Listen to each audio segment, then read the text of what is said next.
नमस्कार, मैं हूं आपके साथ अमित। रेडियस में आपका स्वागत है।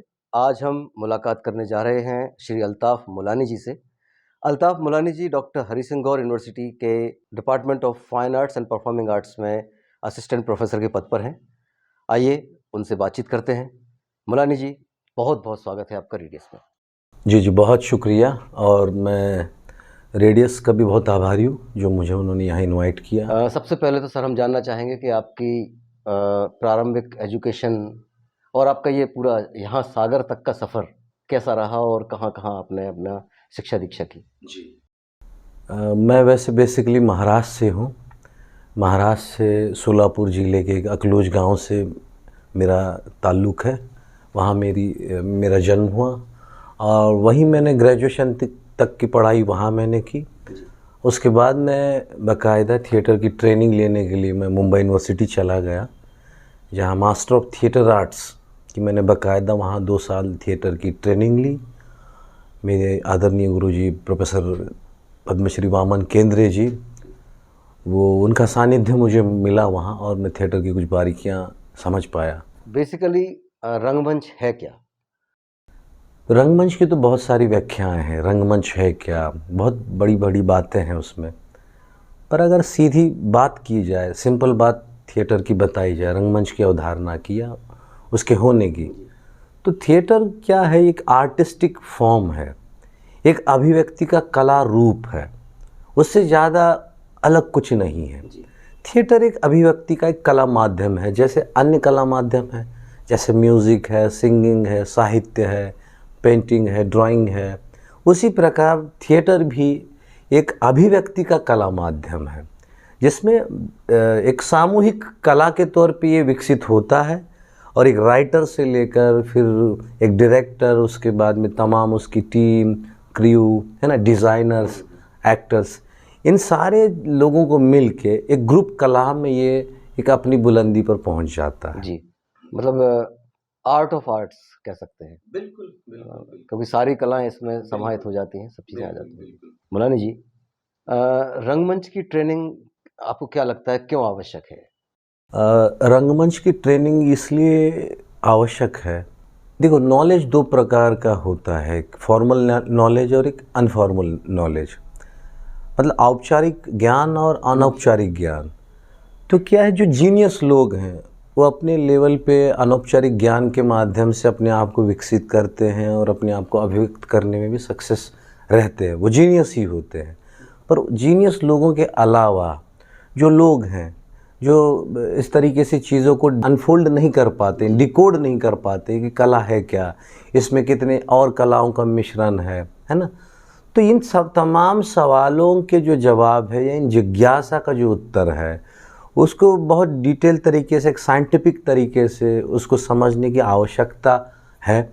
और उस आवश्यकता को पूर्ण करने के लिए हमें थिएटर ट्रेनिंग ज़रूरत है, क्योंकि थिएटर की अपने आप में एक हज़ारों, 2000, 5000 सालों की अपनी हिस्ट्री है, बहुत बड़ी परंपरा है। तो उससे मुखातिब होना भी ज़रूरी है कि वो थिएटर में आ रहा है तो उसके पहले थिएटर में क्या क्या काम हो चुका है और वो अब उसके लिए क्या काम है जो करेगा, और वो समाज के लिए उपयोगी रहेगा, खुद के लिए उपयोगी रहेगा। ये तमाम हिस्ट्री भी समझना ज़रूरी है। अच्छा, ये आजकल जो थिएटर की ट्रेनिंग चल रही है, तो इसमें क्या स्कोप क्या है? मतलब मैं थोड़ा और एलेबरेट कर लूँ क्वेश्चन के लिए कि लोग थिएटर को सिर्फ एक्टिंग समझते हैं, मंच पर आना, तो क्या सिर्फ उतना ही है? नहीं, ऐसी मोटा मोटा अवधारणा जो है लोगों की, वो ऐसी है, थिएटर का मतलब ओनली एक्टिंग और एक्टर्स, यहाँ तक ही। पर ऐसा नहीं है ना, क्योंकि इस तरीके की हमारी राय जो बन चुकी है कि हमने बहुत ज़्यादा अभिनेताओं को समाज में महत्व दिया है। इसके कारण थिएटर का अर्थ या रंगमंच का अर्थ एक अभिनेता और एक एक्टर, यहाँ तक एक मोटा मोटा सीमित रहता है, सबको लगता है, पर ऐसा है नहीं। क्योंकि मूल में जो है कि देखा जाए तो एक नाटक लिखने से लेकर एक लिखी हुई स्क्रिप्ट जो होती है, उसके अंदर एक दुनिया बंद होती है। इस बंद दुनिया को जैसे घर का ताला खोलते हैं, वैसे एक निर्देशक जो है स्क्रिप्ट के अंदर से जो बंद दुनिया है उसको खोलता है, उसको देखता है, उस बंद दुनिया को उस बंद दुनिया को अभिनेता अभिनेत्रियों को समझाता है, और वो अभिनेता और अभिनेत्रियां जो उस दुनिया को जो है दर्शकों तक पहुंचाते हैं। इस प्रकार से 3 इकाइयां हैं जो इसमें बहुत महत्वपूर्ण है। अभिनेता तो है ही, पर एक राइटर जो एक दुनिया जो बंद करता है, उस दुनिया को निर्देशक निकालता है, अभिनेता अभिनेत्रियों को समझाता है, और अभिनेता और अभिनेत्रियां उस दुनिया को दर्शकों के सम्मुख रखते हैं। अब यहाँ एक और नया एलिमेंट आया, दर्शक जी। तो रंगमंच में जो काम कर रहे हैं, स्क्रिप्ट राइटर्स हैं, डिज़ाइनर्स हैं, उन सबकी तो ट्रेनिंग होती है। बिल्कुल। तो क्या आपको लगता है कि किसी चीज़ को एप्रिशिएट करने के लिए जो एप्रिशिएट कर रहा है उसकी भी ट्रेनिंग हो सकती है, या उनमें कुछ बेसिक्स होना चाहिए? डेफिनेटली हम अगर देखें तो मैं महाराष्ट्र से हूँ, तो महाराष्ट्र की बहुत सारी चीज़ें मैं थोड़ा सा मुखातिब हूँ उन चीज़ों से, तो मैं उनको बताना चाहूँगा। पर इसका मतलब ये नहीं कि महाराष्ट्र को मैं प्रमोट कर रहा हूँ, ऐसा नहीं है, क्योंकि मैंने देखा है, वो जीवन में देखा है, तो मैं उसी को उदाहरण के रूप पे बता सकता हूँ। महाराष्ट्र में जो थिएटर की जो तहज़ीब है वो उसमें रिस्पॉन्सिबिलिटी दोनों तरफ है, करने वालों की तरफ भी है और देखने वालों की तरफ भी है। दर्शक भी उतनी ही रिस्पॉन्सिबिलिटी से नाटक देखते हैं और करने वाले भी उतनी ही रिस्पॉन्सिबिलिटी से नाटक करते हैं। तो ये दो तो मतलब एक दूसरे के ही पक्ष हो गए। जितना अच्छा आपको श्रोता मिलता है, कलाकार उतना अच्छा गाने की कोशिश करता है। डेफिनेटली वो दोनों एक दूसरे के क्या कहते हैं, पूरक हैं। एक के बिना दूसरे का अस्तित्व नहीं है, दूसरे के बिना एक का अस्तित्व नहीं है, है ना। तो नाटक अगर करने वाले नहीं हैं तो देखने वाला क्यों, और देखने वाले नहीं तो करने वाले क्यों, ठीक है। पर यहाँ देखने वाले जो लोग हैं, जिनको हम दर्शक कहते हैं, उनको थोड़ा सा हमें एक तरीके की जो कहते हैं कि ट्रेनिंग, जैसे थिएटर आर्टिस्ट को, थिएटर डिज़ाइनर्स को, एक्टर्स को, तमाम लोगों को ट्रेनिंग हम देते हैं, पर वैसे ही एक अनफॉर्मल ट्रेनिंग दर्शकों को भी होना चाहिए। या तो इस तरीके की परंपरा विकसित की जाए कि थिएटर, रंगमंच या नाटक देखने आने वाले कलाकार जो खुद ब खुद उस तहज़ीब को समझें, है ना, उसकी रंगमंच इस कंसेप्ट की पवित्रता को समझें, और उसको उसी तरीके से उसको सपोर्ट भी करे, उसी तरीके से उसको अप्रिसिएट भी करे। तो उसके लिए बेसिकली क्या है कि महाराष्ट्र में जिस प्रकार की नाटक देखना मतलब अपने आप में कोई अद्भुत चीज़ की अनुभूति करना, ऐसा दर्शकों के मन में रहता है। तो नाटक देखने जब वो जाएंगे, टिकट खरीदने से लेकर वहाँ जाकर किस तमीज़ से बैठना है, mobile switch on switch off करने हैं, तमाम जो इंस्ट्रक्शंस जो है वो तमाम चीज़ें उनके इनबिल्ट हैं, उनको अलग से बताई नहीं जाती।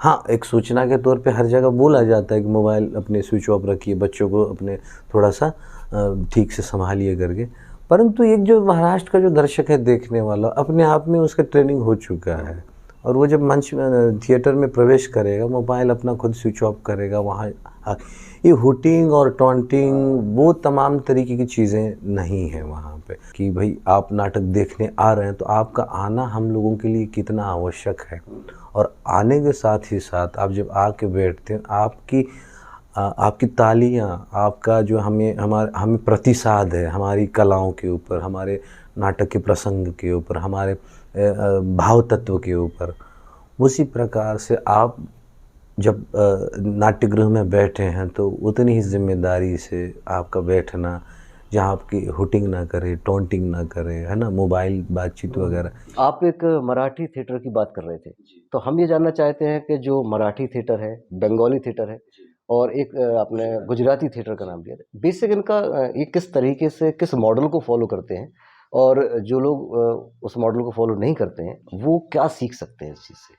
देखिए, जो महाराष्ट्र, बंगाल और गुजरात का एक पेशेवर रंगमंच आज अपने बलबूते खड़ा है, और हम जिसको मॉडल के रूप में समझना चाह रहे हैं, तो हमें समझना चाहिए कि वो मॉडल क्या है, किन चीज़ों से बना है, और वो क्यों सक्सेस है। तो मैं मराठी की बात करूँ तो मराठी में जो एक परंपरा डेवलप हुई है कि नए एक्सपेरिमेंट की परंपरा, जो नाटककार जो है नए विषयों को लेकर लिखना पहले से उनके अंदर रहा है, कि समय और समाज की बातें कहना। जो पुराने नाटक लिखे उनको तो मंचित कर रहे हैं, करना भी है, परंतु उसके साथ ही साथ जो नए नाटककार हैं महाराष्ट्र में, वो नई कहानियाँ लिखने की जो परंपरा है चलती आई है। तो यूँ समझिए कि ये तीनों जो थिएटर हैं, बंगाल का हो, गुजरात को, महाराष्ट्र को, यहाँ लिखने वाले जो हैं नए, जिनको हम नाटककार कहें, ये नए समय और समाज की कहानियाँ लिख रहे हैं और उन नाटकों को मंचित करने के लिए दर्शक कलाकार मंडलियाँ आ रही हैं और वो उस समय और समाज की कहानियाँ हैं। इसलिए वो समाज, वो दर्शक भी उन नाटकों को देखने आने के लिए इंटरेस्टेड है कि वो देखना चाहता है कि मेरे समय की कहानी क्या है, मैं देखना चाहता हूँ। वो कौन सी समस्या है मेरे समय समाज की जो वहाँ बोली जा रही, वो कौन सा तमाम जो जीवन से जुड़ा जो है वो क्या रंगमंच में व्यक्त हो रहा है, वो देखने की परंपरा वहाँ विकसित हुई है और दर्शक इसलिए टिकट खरीद कर वहाँ नाट्यगृह में पहुँचते हैं। एक टिकट का रेंज क्या है, मतलब ज़्यादा से ज़्यादा और कम से कम? देखिए, टिकट का जो वहाँ रेंज है वो डिफरेंट काइंड का है, मतलब जैसे प्लेस के अकॉर्डिंग है। जैसे मुंबई जैसा शहर है तो वहाँ थोड़ा सा टिकट ज़्यादा है और वही थोड़ा सा शहर दूसरे हैं जैसे सोलापुर है, नासिक है, तो वहाँ थोड़ी टिकट की रेंज कम होती। मुंबई आइडिया लगाना चाह रहा हूँ कि एक नाटक देखने के लिए सीरियस दर्शक जेब कितना ढीला कर पाता है? यूँ समझिए कि 100, 150, 200 से लेकर वहाँ टिकट खरीदने के लिए ऑडियंस तैयार है। जी आगे वो मॉडल की जो आप बात कर रहे हैं। हाँ, मॉडल जो है वो बेसिकली ये कमर्शियल थिएटर जिसको कहते हैं मराठी का, वो जनता के बलबूते, ऑडियंस के बलबूते खड़ा हुआ थिएटर है। रंगकर्मी, रंगमंडलियाँ एक्सपेरिमेंट कर ही रही हैं, नई कहानियाँ कह ही रही हैं, पर जो दर्शक है, जो समाज जो है, लोग जो है, वो भी पैसे देकर नाटक देखने आने के लिए उत्सुक है। मतलब ये उसके कल्चर में ये चीज़ आ गई है कि उसको उसकी कमाई जो उसकी सैलरी है फलाना है, उसमें उसको नाटक भी देखना है, बजट है उसका बजट है कि उसको नाटक देखना है और उसने बना लिया है कि इनसे मेरी कमाई के इन हिस्सों में से मुझे इतना सा हिस्सा नाटक के लिए देना और नाटक देखना है। और उसको मतलब वो कोई मतलब इस तरीके से थिएटर के लिए उपकार कर रहा है, इस तरीके की भावना नहीं है। ये अपने आप की अनुभूति के लिए, अपने आप के आनंद के लिए वो कर रहा है। और बच्चे जाते होंगे तो बचपन से सीख जाते होंगे कैसे नाटक में जाते हैं, कैसे बैठते हैं। हाँ, वो संस्कार अपने आप आ जाते हैं। बिल्कुल बिल्कुल। देखिए, इस टाइप का जो थिएटर है, कमर्शियल थिएटर, ये तो शहरों में इस तरीके का ये फ्रेमवर्क काम कर रहा है थिएटर का, पर गांव देहातों में भी जो थिएटर है वहाँ थोड़ा बहुत अभी दर्शक अवेयरनेस नहीं है। वहाँ पे भी ऐसा नहीं कि बहुत अवेयरनेस आ चुका है। थोड़ा सा जहाँ पे गांव देहात का एरिया है वहाँ अभी अवेयरनेस थोड़ा सब जगह पे, इंडिया लेवल पे हर जगह पे कम ही है।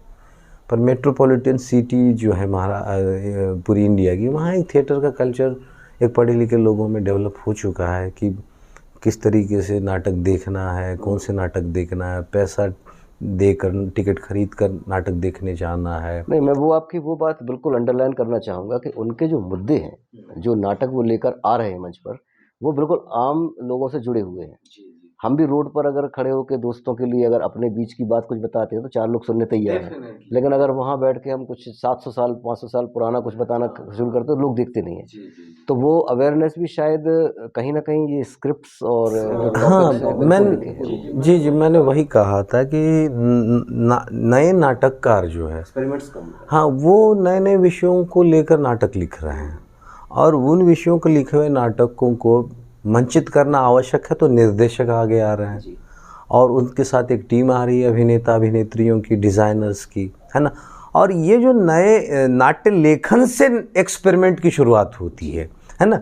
एक निर्देशक का एक्सपेरिमेंट वो अलग है, एक अभिनेता का एक्सपेरिमेंट अलग है, पर एक नाटककार के तौर पे बेसिकली सबसे पहला एक्सपेरिमेंट उसका आवश्यक है, उसका प्रयोग करना आवश्यक है। नए नए विषयों को उसको लिखना ज़रूरी है ताकि देखने वाले जो दर्शक है उनके लिए ये सुना सुना नहीं लगना चाहिए। मतलब आप चाह रहे हैं कि बिल्कुल जड़ में चेंज होना चाहिए ताकि हाँ, ऊपर जो डेवलपमेंट्स हो। हमें, मेरा कहना है कि किसी को भी उस मॉडल को फॉलो करना है तो नए नाटकों का लिखना सबसे आवश्यक पहली प्राइमरी चीज़ है।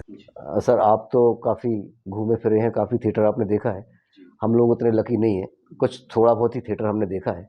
लेकिन एक बात सुनने में आती है कि थिएटर मतलब हमारे यहाँ नाटक नौटंकी कहते हैं उसके लिए, उसमें पैसा नहीं है। वो मतलब एक बर्बादी का रास्ता माना जाता है। नहीं, ये लगभग हर जगह इस तरीके का एक अवधारणा बन चुकी है कि नाटक में पैसा कहाँ से आएगा, तुम नाटक करोगे तो क्या करोगे, क्या खाओगे, ये सब जगह स्थिति है। पर अब वो दौर नहीं रह चुका है कि जैसे कह रहे हैं कि हम बता रहे हैं कि नाटक से ही इंस्पायर होके, या एक प्रकार का नाटक का ही अलग रूप है सिनेमा। वो नाटक ही है, अलग प्रकार का नाटक है। सिनेमा के माध्यम से वो कहानी बताने वाला नाटक है, और ये एक ऐसा नाटक है जो थिएटर में प्रेजेंट होने वाला नाटक है। तो सिनेमा, वेब सीरीज़, टेलीविज़न, नए नए यूट्यूब चैनल्स, ये बहुत सारे प्लेटफॉर्म अब खुल गए हैं। जो पहले ये बात होती थी कि नाटक करोगे तो क्या खाओगे, क्योंकि वहाँ नाटक के अलावा दूसरा मीडियम सिनेमा था, और सिनेमा तो उस समय बात ऐसी थी कि वो बहुत बड़ी दिव्य चीज़ है, वहाँ जाना पहुँचना बड़े लोगों का काम है। तो अब ये मिथक नहीं रह चुका, इस तरीके की अवधारणा अब खत्म हो चुकी है, क्योंकि रोज़गार के माध्यम से अगर देखा जाए तो थिएटर से ट्रेनिंग लेने वाला जो एक्टर है, या जो एक्ट्रेस है, या कोई भी डिज़ाइनर है, या कोई अलग विधा में अपने आप को आगे इंडिपेंडेंट बनाता है, तो उसके लिए थिएटर के बाद में थिएटर के जो दूसरे मीडियम हैं, जैसे वेब सीरीज़ है, फिल्म है, टेलीविज़न है, उसमें बहुत रोज़गार के मीडियम हैं। ये तो जो आपको मालूम है, हमको मालूम है, ये सब है। पर वो थिएटर से भी अपने आप को अपना रोज़गार बना सकता है। एक अपनी थिएटर कंपनी, एक नाट्य मंडली बाकायदा उसको समझना चाहिए कि वो किस तरीके का कथ्य, किस तरह की कहानियाँ लोगों के सामने रखे, ताकि लोग उस नाटक को देखने आए, पैसा देकर टिकट खरीदे, है ना। तो ये सारी तमाम चीज़ें थिएटर ट्रेनिंग के बाद उसको तो अपने आप ही एक अवेयरनेस आ जाएगा, है ना। और ऑब्वियसली क्रिएटिविटी एक चीज़ मैटर करती है। ट्रेनिंग अपनी जगह है, क्रिएटिविटी एक अपनी जगह है। अल्ताफ जी, मेरा व्यक्तिगत अनुभव ऐसा रहा है कि एक थिएटर पर्सनैलिटी अगर खड़ी है 10 लोगों के बीच में भी, तब भी वो एक आकर्षण का केंद्र बन जाती है। ऐसा मेरा अनुभव है। उनका बात करने का तरीका, उनका चीज़ों को रखने का तरीका। तो क्या ऐसा है कि थिएटर ट्रेनिंग, भले हम उस थिएटर लाइन में नहीं जाना चाह रहे हैं, एक्टिंग में नहीं जा रहे हैं, डिज़ाइन में नहीं जा रहे हैं, आम जिंदगी में भी क्या ऐसे पर्सनैलिटी चेंजेस लाती है जो फ़ायदा देते हैं? डेफिनेटली, ये तो सवाल के रूप में आप पूछ रहे हैं। बेसिकली थिएटर का जन्म जहाँ से होता है, वो एक कहानी बड़ी रोचक है कि थिएटर का जन्म जो है कला के रूप में, या पैसा कमाने के रूप में, ग्लैमर के रूप में, किसी रूप में नहीं हुआ था। बहुत साल पहले थिएटर में जब कोई भाषा नहीं थी, इंसान जब आदिम काल में रहता था, कोई भाषा नहीं थी, और उस समय इंसान के सामने जो सवाल थे कि अपने आप को जीवित रखना, भोजन का इंतज़ाम करना, है ना, ये उसके प्राइमरी सवाल थे। भोजन का जुगाड़ करना और अपने आप को किसी का भोजन बनने ना देना, ये उसके लिए उस समय में चेतना में सदैव रहने वाले प्रश्न थे उस समय में। और कोई भाषा थी नहीं, तो तब रिहर्सल के रूप में इंसान, उस समय के इंसानों के रूप में ये चीज़ डेवलप हो गई कि वो जो शिकार करते थे, वो शिकार का रिहर्सल करने के रूप में उन्होंने स्टार्ट कर दिया कि तुम शेर बन जाओ, तुम शिकारी बन जाओ, है ना। तो ये बेसिकली क्या, तो ये कम्युनिकेशन करना स्टार्ट कर, भाषा थी नहीं, तो उन्होंने जिस थिएट्रिकल तरीके से एक दूसरे को संवाद करने की कोशिश की, जब भाषा भी थी नहीं। तो थिएटर का जन्म संवाद के लिए आया है, और आज भी हम संवाद ही करते हैं। कुछ संवाद करके पैसा कमाते हैं, कुछ संवाद करके क्रांति करते हैं, कुछ संवाद करके फॉलोअर्स बढ़ाते हैं, वो अलग अलग है। तो बेसिकली थिएटर संवाद ही है, आज भी संवाद ही करता है, तब भी संवाद करता था, और इसके बाद भी संवाद ही करेगा। और ये पर्सनैलिटी वाली जो बात हम कर रहे थे अभी, ट्रेनिंग से पर्सनैलिटी वाली बात, डेफिनेटली एक कोई भी व्यक्ति थिएटर के साथ जब जुड़ता है तो अपने निजी जीवन से होकर वो थिएटर की दुनिया में जब आता है तो थिएटर की दुनिया एक अलग दुनिया है। वहाँ हर चीज़ बताई जाती है, हर चीज़ सीखना है कि हम कोई नाटक प्रस्तुत कर रहे हैं तो किरदार की बॉडी लैंग्वेज क्या होगी, उसकी भाषा शैली क्या होगी, उसके लिए किस टोन में बात करना है, किस पिच में बात करना है, किस तरीके के कपड़े पहने जिसको कॉस्ट्यूम कहते हैं, स्टेज के किस हिस्से में जाकर रुक के हमें बात करनी है, किस तरीके के जेस्चर पोस्चर हमें लेने हैं, जो लाइट की व्यवस्था जो की गई है नाटक के लिए उस लाइट को कैसे लेना है। तो यही सारी चीज़ें तो हमें आम जीवन में काम आती हैं। सही है। और कैसे काम आती है जब थिएटर से आप, वैसे तो देखिए मतलब आम जीवन में सब चीज़ काम आती है इसलिए थिएटर में ही ट्रेनिंग मिलेगी ये भी बात नहीं है। पर थिएटर में जुड़ने के बाद हम इस चीज़ से बहुत ज़्यादा अवेयर हो जाते हैं, हम अपने आप से अवेयर हो जाते हैं, हमारी हर चीज़ को हम रिस्पॉन्सिबली समझते हैं कि हमें किस तरीके से बोलना है, किस तरीके से बात करनी है, हमारा बात का जो टोन क्या होगा, जो रंगमंच में जो तमाम चीज़ें उसके वही चीज़ें उसके निजी जीवन में भी काम करती हैं। और इसी तरीके से उसका एक आंतरिक विकास, उसके पर्सनैलिटी का विकास वो होता है और उसको निजी जीवन में भी जीवन जीने के लिए एक आसानियत होती है। सर, काफ़ी नाटककारों को आपने पढ़ा होगा, काफ़ी नाटक आपने देखे होंगे, फिर भी कुछ नाटककार, कुछ नाटक ऐसे दिल के करीब आ जाते हैं कि आप चाहते हैं कि उनकी चर्चा आप करें। तो ऐसे कुछ नाटककार और कुछ नाटक जो आपको काफ़ी पसंद आए।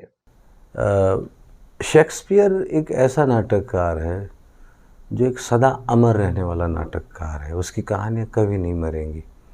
मन के विश्लेषण को करने वाली जो कहानियाँ जो लिखी हैं वो तब भी उतनी ही समसामयिक थी और आज भी उतनी ही समसामयिक है, क्योंकि वो चरित्र की अंदर की जो यात्रा है उस यात्रा को मनोवैज्ञानिक तरीके से वो जिस तरीके से खोलता है वो आज भी उसने शेक्सपियर ने जिस प्रकार कैरेक्टर का मनोविज्ञान बताया है आज भी वैसा ही मनोविज्ञान है।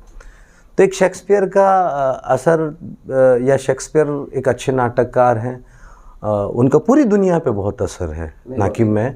और मैं तो कहता हूँ कि रंगमंच से ना जुड़े लोग भी हैं, उनको भी शेक्सपियर के नाटकों को पढ़ना ज़रूरी है। एक तरीके की वो उपलब्धि है, एक तरीके का सुकून है वो। इसलिए तो इंग्लैंड के लोग कहते हैं कि हमसे सब कुछ ले जाओ, पूरा इंग्लैंड ले जाओ, पर हम शेक्सपियर नहीं देंगे। उसके बाद जब भारतीय रंगमंच की तरफ हम मुड़ते हैं तो डेफिनेटली कालिदास हैं, शूद्रक हैं, संस्कृत रंगमंच के बहुत सारे नाटककार हैं। संस्कृत रंगमंच ही अपने आप में पूरे विश्व को एक देन है। और उसके बाद में आधुनिक नाटककारों की बातें की जाए तो भारतेंदु हरिश्चंद्र जी हैं, मोहन राकेश हैं, विजय तेंदुलकर जी हैं, गिरीश कर्नाड जी हैं। ये पूरे भारतीय रंगमंच पर इन लोगों का असर है, भले ये किसी भाषा के साथ जुड़े हैं पर इनका काम बड़ा यूनिवर्सल लेवल का है, नेशनल लेवल का है। तो ये बहुत सारे अच्छे नए नाटककारों में अब मराठी में और भी नए नाटककार हैं जो हर साल नए नाटक लिख रहे हैं, जैसे जिसमें शफात खान जी हैं, जिसमें जयंत पवार अब नहीं रह गए, जयंत पवार उन्होंने भी अच्छे नाटक लिखे। नए युवाओं में भी नाटक लेखन हो रहा है। तो अब अगर कोई इस क्षेत्र में आगे सीखना चाहता है, जानना चाहता है और व्यक्तिगत विकास के लिए हो या प्रोफेशन के लिए हो, तो कहाँ जाके वो इन चीज़ों को सीख सकता है? हाँ, जहाँ तक थिएटर ट्रेनिंग की बात है तो इंडिया में बहुत सारे इंस्टीट्यूट है जहाँ थिएटर की ट्रेनिंग दी जाती है। सबसे बड़ा इंस्टीट्यूट तो आप जानते ही हैं कि राष्ट्रीय नाट्य विद्यालय, national school of drama Delhi, बहुत बड़ा इंस्टीट्यूट है। इसके अलावा भी बहुत सारे इंस्टीट्यूट हैं इंडिया में, जैसे मुंबई का थिएटर डिपार्टमेंट है, academy of theatre arts, Padma Shri Waman Kendre ji ने जिसकी स्थापना की है, वहाँ पे भी थिएटर का ट्रेनिंग बहुत अच्छा दिया जाता है, बहुत सारी फैकल्टी है वहाँ। उसके बाद हैदराबाद में है। यूँ समझिए कि लगभग हर स्टेट में एक या दो बड़े इंस्टीट्यूट हैं कि जहाँ जाके आप थिएटर ट्रेनिंग अपनी भाषा में ले सकते हैं। हम सिर्फ ये जानना चाहेंगे आपसे कि आपके हिसाब से आज के रंगमंच में मुख्य चुनौतियां क्या हैं? रंगमंच के सामने आज जो चुनौती के रूप में जो सब में बड़ी चीज़ खड़ी है, वो जो नए मीडियम हैं, जैसे सिनेमा है, वेब सीरीज़ है और सीरियल्स है। एक चुनौती के रूप में है ही ये, वो इसलिए कि दर्शक कट रहे हैं। इनके टेलीविज़न, सीरियल और फिल्म्स के कारण जो है रंगमंच से दर्शक कट रहा है। वैसे तो चैलेंजिंग, वैसे तो वो समस्या नहीं है हमें, परंतु उनके माध्यम से जो कहानियाँ घर घर पहुंच रही हैं, मोबाइल के माध्यम से, वेब सीरीज़ के माध्यम से दर्शक जो कट रहे हैं, थिएटर के सामने सब में बड़ी समस्या ये है कि दर्शकों का कटना। इसके लिए हमें थिएटर में क्वालिटी डेवलपमेंट करना ज़रूरी है कि हम जो थिएटर कर रहे हैं उसकी क्वालिटी हमें बहुत ज़्यादा डेवलप करनी पड़ेगी। क्वालिटी का मतलब ये नहीं है कि उसके अंदर बहुत सारा तामझाम बढ़ा दिया जाए, डेकोरेशन बढ़ा दिया जाए, ये नहीं। क्वालिटी का मतलब है कि हम जो कहानियाँ बोल रहे हैं, उन कहानियों का अट्रैक्शन दर्शकों में बनना चाहिए। वो कहानियाँ देखने के लिए रंगमंच तक आना चाहिए।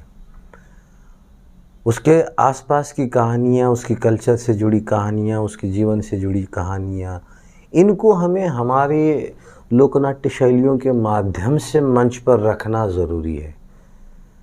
सिनेमा, थिएटर और टेलीविज़न में एक वेस्टर्न तरीके का एक कल्चर चल रहा है, स्टोरी टेलिंग का, वहाँ आप सब लोग जानते ही हैं। पर जो हमारा जो भारत देश है, गांव देहातों में रहता है, उसकी जीवन की अलग समस्याएं हैं, उसके जीवन के अलग प्रश्न हैं, उसके जीवन का अलग सौंदर्य है। हमें उस पे वर्क करना चाहिए और उस दर्शक को हमें हमारे साथ रिलेट करने के लिए, कनेक्ट करने के लिए ऐसे नए रंग भाषा को खोजना पड़ेगा, नए कहानियों को खोजना पड़ेगा, ताकि वो अपने आप को सहज पाए कि मेरी कहानी है, मेरे आसपास की कहानी है। भाई दर्शक तो वो ही है ना, हाँ देख तो रहा ही है, जिसको टिकट खरीद के मंच तक आना है, वो दर्शक तो वही है देखा जाए तो जब तक उसके जीवन की कहानियाँ, उसके कल्चर की कहानियाँ आप मंच पर प्रेजेंट नहीं करेंगे, तब तक वो अपने आप को सहज नहीं पाएगा उस रंगमंच। एक अंतिम एक स्टेटमेंट, एक विचार आपका चाहते हैं कि जो अभी कलाकार इस फील्ड में आ रहे हैं, बच्चे फील्ड में आ रहे हैं, उनसे आप क्या कहना चाहेंगे? जो कलाकार इस कला के साथ जुड़ना चाह रहे हैं, उनसे मैं यही कहना चाहूँगा कि वो डेफिनेटली इस कला से जुड़ना उनका ज़रूरी है और स्वागत भी है उनका, परंतु उनको बाकायदा थिएटर ट्रेनिंग लेना ज़रूरी है अच्छे इंस्टीट्यूट से, और एक रिस्पॉन्सिबल नागरिक की तरह, एक ज़िम्मेदार नागरिक की तरह अपने समय समाज की कहानियाँ बतानी चाहिए। अब बाकायदा ट्रेनिंग को सही तरीके से लेके इस प्रोफेशनल इंडस्ट्री जो है उस दुनिया में अपने आप को रखना चाहिए, ताकि रोज़गार के बहुत सारे मीडियम उसका इंतज़ार कर रहे हैं, पर उसके लिए उसका ट्रेनिंग लेना, अच्छे इंस्टीट्यूट से ट्रेनिंग लेना, सब्र से, ना कि शॉर्टकट मारना। क्योंकि एक शॉर्टकट मार के जल्द से हम कहीं वर्कशॉप कर ले, हम जल्द से हम मुंबई भाग जाए, इस तरीके का अप्रोच ना रखते हुए किसी इंस्टीट्यूट में जाकर शिद्दत से, पेशेंस से, शिद्दत से उस विधा की बारीकियां सीखे, उस विधा से जुड़े बहुत सारे जो एक्सपर्ट लोग हैं उनसे ज्ञान ले, अपनी पर्सनैलिटी को विकसित करे, है ना। और उसके बाद में जो प्रोफेशनल इंडस्ट्री है, जो एक पेशेवर दुनिया है जहाँ आपको पैसा कमाना है, रोज़गार कमाना है, ताकि आप वहाँ सही तरीके से, सही ट्रेनिंग से जाओगे, तभी आपके लिए वो रास्ते पूरी तरीके से मुकम्मल बन जाएंगे। तो साथियों, आज हमने मुलाकात की श्री अल्ताफ़ मुलानी जी से, और निश्चित तौर पर नाटक को लेकर, रंगमंच को लेकर, उसके पीछे की इकोनॉमिक्स को लेकर जो आज बातें हुई, आपको फ़ायदा हुआ होगा। अगले किसी अंक में किसी नए व्यक्ति के साथ हम फिर आपसे मुखातिब होंगे। तब तक के लिए टेक केयर।